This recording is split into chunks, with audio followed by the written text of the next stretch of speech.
주식 투자자 100명 중 95명이 시장을 떠나는 잔혹한 통계 수치는 여러분의 계좌에서도 매일 증명되고 있습니다. 특히 종목의 수익률이 플러스 5%가 되는 순간 손가락이 떨리고 당장 매도 버튼을 누르고 싶어지는 그 본능이 당신을 가난의 길로 인도하는 첫 번째 신호라는 사실을 기억해야 합니다. 우리는 이것을 잡초에 물을 주고 꽃을 꺾는 행위라고 부릅니다. 정원을 가꾸는 사람이라면 활짝 핀 꽃은 더 오래 감상하고 시들어가는 잡초는 과감히 뽑아내야 마땅합니다. 하지만 실패하는 투자자들의 계좌를 들여다보면 정반대의 풍경이 펼쳐져 있습니다. 수익이 난 종목이라는 예쁜 꽃은 조금만 피어나도 꺾어버려 수익을 확정짓기에 바쁩니다. 반면 마이너스 30%를 넘어 50%까지 시들어버린 잡초 같은 종목에는 언젠가 살아날 것이라는 헛된 희망을 품으며 정성스럽게 물을 줍니다. 이것은 단순히 개인의 성향 문제가 아니라 인간의 뇌에 각인된 손실 회피 편향 때문입니다. 사람은 이익에서 얻는 기쁨보다 손실에서 느끼는 고통을 2배 이상 강하게 느끼도록 설계되어 있습니다. 그래서 본능에 충실한 투자자는 고통을 피하기 위해 손실 중인 종목을 외면하고 계좌를 방치하는 선택을 내립니다.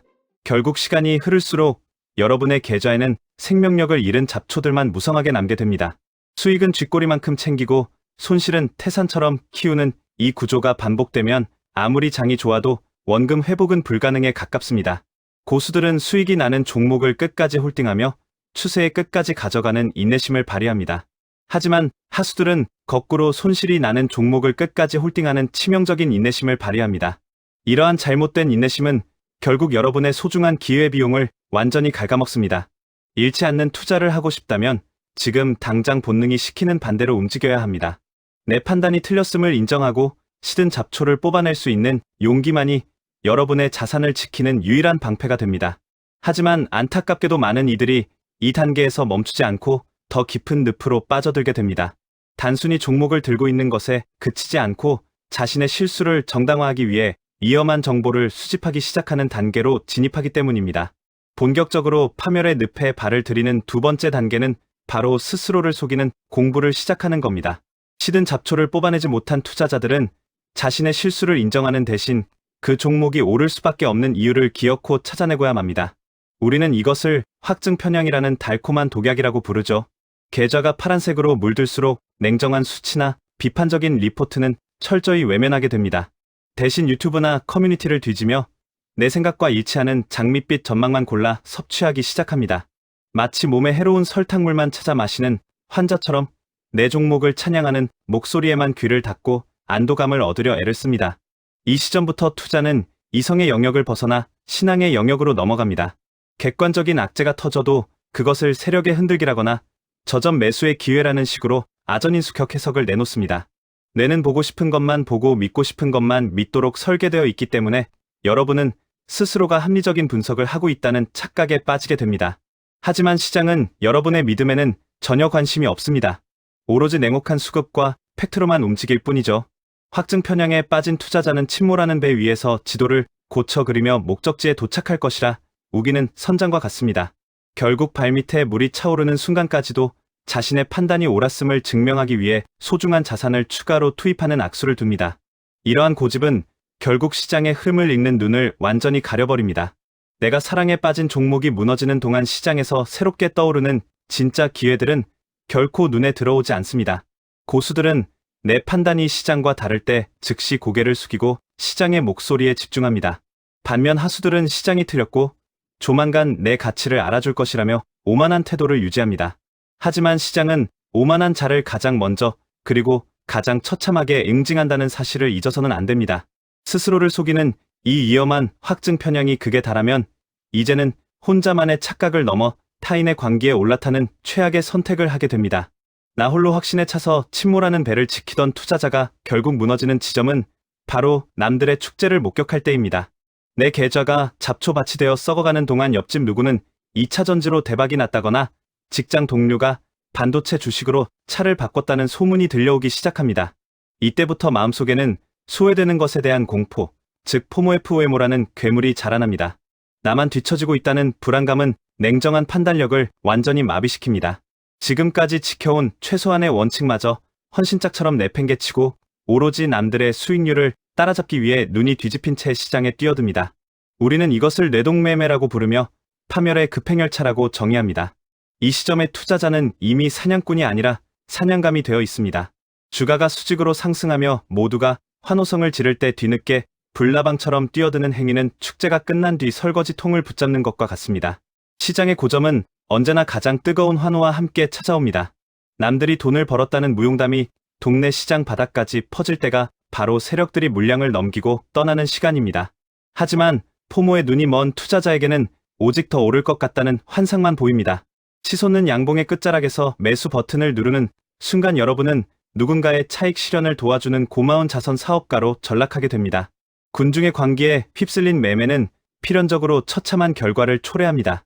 내가 사자마자 주가가 꺾이기 시작하면 그제야 공포가 밀려오지만 이미 늦었습니다. 고점 매수는 손절의 기회조차 두지 않고 순식간에 계좌를 녹여버립니다. 고수들은 남들이 공포에 떨 때 용기를 내고 남들이 환희에 찰 때 조용히 떠날 줄 압니다. 반면 하수들은 남들이 탐욕을 부릴 때 비로소 용기를 내어 뛰어듭니다. 이러한 군중 심리는 개인 투자자를 영원히 시장의 뒷북만 치는 패배자로 만듭니다. 하지만 더 큰 비극은 이 손실을 한 번에 만회하겠다는 위험한 발상에서 시작됩니다. 축제의 끝자락에서 고점에 물린 투자자가 가장 먼저 느끼는 감정은 공포가 아니라 조급함입니다. 깎여나간 원금을 바라보며 하루라도 빨리 본전을 찾고 싶다는 강박이 머릿속을 지배하기 시작하죠. 이때 악마의 유혹처럼 다가오는 것이 바로 남의 돈을 빌려 투자하는 레버리지입니다. 신용거래나 미수라는 이름으로 포장된 이 도구는 수익을 극대화해 줄 것처럼 보이지만 실제로는 당신의 파멸을 앞당기는 가속 페달일 뿐입니다. 우리는 이것을 벼랑 끝에서 가속도를 붙이는 행위라고 정의합니다. 내 돈 1억으로 감당할 수 없는 3억, 5억의 주식을 사는 순간 여러분은 시장의 변동성이라는 파도 앞에 벌거벗겨진 채 서게 됩니다. 레버리지는 시장이 조금만 흔들려도 여러분의 생사여탈권을 증권사에게 넘겨주는 행위입니다. 주가가 단 10%만 하락해도 내 원금은 순식간에 반토막이 나고 20%가 빠지면 증권사는 가차없이 반대 매매를 집행합니다. 내가 팔기 싫어도 시장이 강제로 내 주식을 헐값에 팔아치우는 비극이 벌어지는 겁니다. 자고 일어나니 계좌가 깡통이 되어 있는 기적 같은 불행은 모두 이 레버리지에서 시작됩니다. 시장은 당신이 빚을 냈는지 귀신같이 알고 가장 고통스러운 지점까지 주가를 끌어내립니다. 인내심으로 버티고 싶어도 빌린 돈의 만기와 이자는 당신의 목을 조르며 항복을 종용합니다. 결국 레버리지를 쓰는 투자자는 시간에 쫓기는 노예가 되고 맙니다.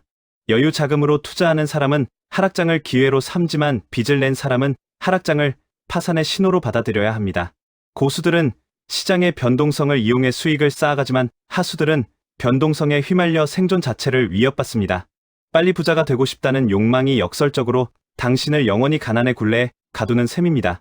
하지만 레버리지로 모든 것을 잃어가는 와중에도 사람들은 마지막 희망을 버리지 못합니다. 레버리지의 칼날에 베어 만신창이가 된 투자자가 마지막으로 매달리는 곳은 논리가 아닌 유행의 영역입니다. 주가가 이미 충분히 떨어졌으니 이제는 오를 때가 되었다는 막연한 기대감이 이성을 대체하기 시작합니다. 우리는 이것을 도박사의 오류라고 부르며 파산 직전에 투자자들이 가장 흔하게 빠지는 함정으로 정의합니다. 동전 던지기에서 앞면이 5번 나왔다고 해서 다음에 뒷면이 나올 확률이 높아지지 않듯 주식시장의 하락이 깊었다는 사실이 곧 상승의 근거가 될 수는 없습니다. 하지만 벼랑 끝에 선 투자자는 이 위험한 착각을 유일한 희망으로 삼아 남은 모든 자금을 단 한 종목에 쏟아붓는 몰빵 투자를 감행합니다. 분산 투자는 수익률이 낮다는 핑계를 대며 인생 역전을 꿈꾸지만 사실 이것은 투자가 아니라 전 재산을 건 홀짝 게임에 불과합니다. 한 바구니에 담긴 모든 계란은 바구니가 흔들리는 순간 단 하나도 남김없이 깨져버리기 마련입니다. 시장은 여러분이 간절하게 반등을 기도하고 있다는 사실을 비웃듯 바닥 밑에 지하실이 있다는 냉혹한 진실을 일깨워줍니다. 내가 가진 모든 것을 걸었을 때 찾아오는 작은 하락은 단순한 손실을 넘어 삶의 의지마저 꺾어버리는 치명타가 됩니다. 고수들은 단 한 번의 실패로 시장에서 퇴출당할 수 있는 상황을 결코 만들지 않습니다. 하지만 하수들은 단 한 번의 승리로 모든 것을 바꾸려다 결국 모든 것을 잃는 길을 선택합니다. 결국 이 무모한 도박의 끝에는 회복 불가능한 상처만이 남게 됩니다. 확률이라는 허상을 붙잡고 시장과 기싸움을 벌였던 대가는 너무나 가혹합니다. 운 좋게 한두 번의 위기를 넘겼을지 몰라도 시스템 없는 도박은 결국 통계적인 파멸을 향해 수렴하게 되어 있습니다. 시장에서 영원히 사라지는 사람들은 대개 이 지점에서 마지막 숨통이 끊어집니다. 하지만 이 참혹한 전쟁터에서도 누군가는 매년 꾸준한 수익을 내며 살아남아 거대한 부를 쌓아 올립니다. 그들이 가진 비결은 남다른 예지력이 아니라 시장을 대하는 태도의 차이에 있습니다.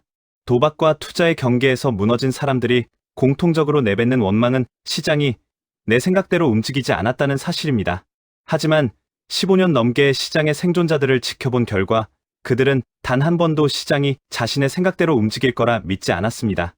고수와 하수를 가르는 결정적인 차이는 내일의 주가를 맞히는 예지력이 아니라 내가 틀렸을 때 어떻게 행동하느냐는 대응의 기술에 있습니다. 우리는 이것을 예측의 영역을 벗어나 관리의 영역으로 들어가는 단계라고 정의합니다. 하수들은 주가가 오를 이유만을 찾으며 시장의 정답을 요구하지만 고수들은 주가가 떨어졌을 때의 탈출 시나리오를 먼저 작성한 뒤에야 매수 버튼에 손을 올립니다. 주식시장에서 가장 위험한 단어는 확신이라는 두 글자입니다. 내가 아무리 철저하게 분석했어도 시장의 거대한 흐름 앞에서는 한낱 먼지에 불과하다는 사실을 겸허히 인정해야 합니다. 예측은 신의 영역이지만 대응은 인간의 영역입니다. 내가 틀렸음을 깨닫는 순간 1초의 망설임도 없이 손절매를 실행하는 것은 패배를 자인하는 부끄러운 행위가 아닙니다. 오히려 더 큰 재앙으로부터 내 소중한 자산을 지켜내는 가장 숭고한 방어 기제입니다. 고수들에게 손절은 다음 기회라는 상품을 사기 위해 지불하는 아주 저렴한 보험료와 같습니다. 반면 망하는 사람들은 이 보험료가 아까워 집이 통째로 타버릴 때까지 기도만 하다가 모든 것을 잃고 맙니다. 결국 투자의 본질은 확률을 관리하고 리스크를 통제하는 과정입니다. 100% 승률을 자랑하는 기법은 세상에 존재하지 않으며 설령 존재한다 해도 당신에게까지 차례가 오지 않습니다. 중요한 것은 10번 중 5번을 틀리더라도 틀렸을 때 적게 잃고 맞았을 때 크게 버는 손익비의 싸움입니다. 시장과 싸워 이기려 들지 말고 시장의 변동성을 내 편으로 만드는 유연함이 필요합니다. 예측에 목숨을 거는 습관을 버리고 대응에 집중할 때 비로소 여러분은 감정의 소용돌이에서 벗어나 냉정한 투자자의 눈을 갖게 됩니다. 하지만 이런 냉정한 대응은 단순히 마음먹는다고 되는 것이 아닙니다. 인간의 나약한 의지를 대신해줄 견고한 시스템이 뒷받침되어야만 가능합니다. 대응의 중요성을 깨달았음에도 불구하고 대다수의 투자자가 실전에서 무너지는 이유는 인간의 의지력이 생각보다 훨씬 나약하기 때문입니다. 하락장에서 공포에 질린 뇌는 손절 버튼을 누르려는 당신의 손가락을 마비시키고 급등장에서 탐욕의 눈이 먼 심장은 당장이라도 추격 매수를 하라고 소리칩니다. 인간은 주식을 하기에 적합하도록 진화하지 않았습니다. 그래서 성공하는 투자자들은 자신의 의지력을 믿는 대신 감정이 개입할 틈이 없는 견고한 매매 시스템을 구축합니다. 우리는 이것을 뜨거운 가슴이 아닌 차가운 기계의 눈으로 시장을 바라보는 훈련이라고 정의합니다. 시스템이란 거창한 알고리즘이 아닙니다. 매수하기 전에 손절가를 명확히 설정하고 수익이 났을 때 분할 매도할 지점을 미리 정해두는 아주 단순한 원칙의 집합입니다. 망하는 사람들은 그날의 기분과 뉴스 속보에 따라 즉흥적으로 매매 버튼을 누르지만 살아남는 사람들은 미리 작성된 체크리스트를 통과하지 못한 종목은 쳐다보지도 않습니다. 투자는 매 순간 결정을 내리는 고통스러운 과정이 아니라 미리 정해둔 시나리오가 실행되는지 관찰하는 지루한 과정이어야 합니다. 감정을 배제하고 기계적으로 원칙을 지키는 그 지루함을 견뎌내는 사람만이 시장이 차려놓은 만찬을 즐길 자격을 얻게 됩니다. 결국 여러분의 계절을 지키는 것은 화려한 기법이 아니라 철저한 비중 조절과 기계적인 원칙 준수입니다. 한 번의 큰 수익보다 중요한 것은 10번의 작은 손실로 시장에서 살아남는 끈기입니다. 내 감정이 요동칠 때일수록 시스템의 매뉴얼을 꺼내 들어야 합니다. 원칙을 어기고 얻은 수익은 독이 든 성배와 같아서 결국 더 큰 손실로 돌아오지만 원칙을 지키며 기록한 손실은 성장을 위한 값진 수업료가 됩니다. 이제 여러분은 왜 그동안 본능에 충실한 매매가 실패할 수밖에 없었는지 그 근본적인 이유를 모두 이해하셨을 겁니다. 감정에 휘둘리지 않는 시스템을 갖추는 순간 여러분은 비로소 시장의 먹잇감이 아닌 주인이 될 준비를 마친 셈입니다. 결국 주식시장에서 끝까지 살아남아 불을 거머쥐는 1%의 승자들은 남다른 정보력을 가진 천재들이 아닙니다. 그들은 인간의 본능이 속삭이는 달콤한 유혹을 거부하고 대중과 반대로 움직이는 고독한 길을 선택한 사람들입니다. 우리가 지금까지 살펴본 실패의 지도, 즉 수익을 빨리 챙기고 손실을 방치하며 빚을 내어 몰빵하는 그 모든 행위는 사실 우리 유전자에 새겨진 지극히 정상적인 본능이었습니다. 하지만 재테크의 세계에서 정상적인 본능을 따른다는 것은 곧 평범한 패배자로 남겠다는 선언과 같습니다. 이제 여러분은 선택해야 합니다. 대중의 관계에 휩쓸려 본능이 이끄는 대로 파멸의 길을 계속 걸을 것인지, 아니면 오늘 배운 냉혹한 진실을 바탕으로 본능을 거스르는 고통스러운 변화를 시작할 것인지 말입니다. 성공적인 투자는 화려한 기술의 습득이 아니라 나 자신의 약점을 인정하고 통제하는 과정에서 완성됩니다. 지금 당장 여러분의 계좌를 다시 한번 들여다보십시오. 희망이라는 이름으로 방치된 시든 잡초들이 보인다면 오늘이 바로 그 잡초를 뽑아낼 운명의 날입니다. 그 쓰라린 손절의 고통을 견뎌내는 사람만이 다음번 시장이 선사할 화려한 꽃을 심을 자격을 얻게 됩니다. 투자의 여정은 길고 험난하지만 본능을 이겨내는 법을 터득한 순간 시장은 더 이상 공포의 대상이 아닌 거대한 기회의 장으로 변모할 것입니다. 그리고 수많은 위기를 지나온 지금도 변하지 않는 단 하나의 진리는 시장은 준비된 자의 손을 들어준다는 사실입니다.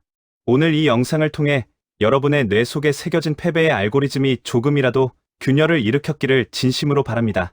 이제 본능의 사슬을 끊어내고 진짜 투자자로 거듭날 시간입니다.